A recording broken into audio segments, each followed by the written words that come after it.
नमस्कार दोस्तों, स्वागत है आप सबका खबरदार में। हाल ही में नेपाल के प्रधानमंत्री केपी शर्मा ओली ने भारत के खिलाफ विवादित बयान देते हुए कहा कि भगवान श्री राम भारतीय ही नहीं है। दरअसल चीन के इशारे पर भारत से रिश्ते बिगाड़ रहे ओली अब भारत विरोध में इस कदर बह गए हैं कि कह दिया कि भगवान श्री राम भारतीय ही नहीं है।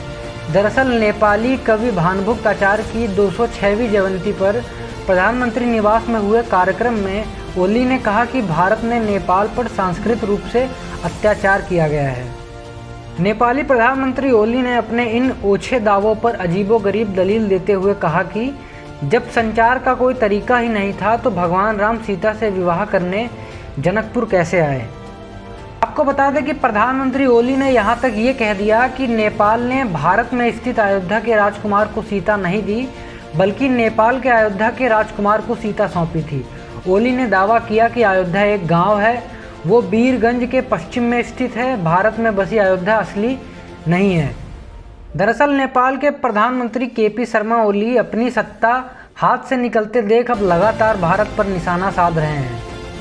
नेपाल के प्रधानमंत्री ने दावा किया है कि भारत के सांस्कृतिक अतिक्रमण के लिए नकली अयोध्या का निर्माण किया गया है और असली अयोध्या नेपाल में है। ओली ने कहा कि भगवान राम भारतीय ही नहीं थे। ओली ने यह भी कहा कि असली अयोध्या भारत में ही नहीं है, नेपाल के वीरगंज में है।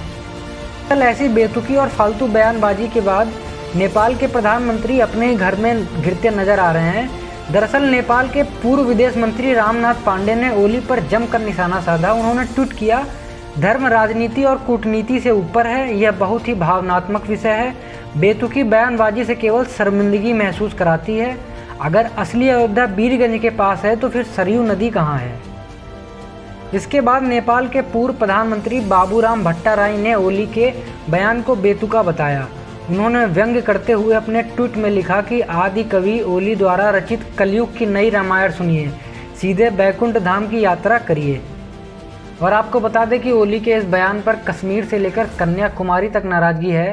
संत समाज में गुस्सा है। राम मंदिर ट्रस्ट के सदस्य महंत दिनेंद्र दास ने कहा कि भगवान राम अयोध्या में सरयू किनारे ही पैदा हुए। उन्होंने कहा कि नेपाल की संस्कृति को बदलने की कोशिश की जा रही है। दोस्तों, इसके बारे में आप सबकी क्या राय है, कमेंट करके हमें ज़रूर बताइएगा और चैनल को सब्सक्राइब करना बिल्कुल मत भूलिए। जुड़े रहिए हमारे साथ। धन्यवाद। जय हिंद।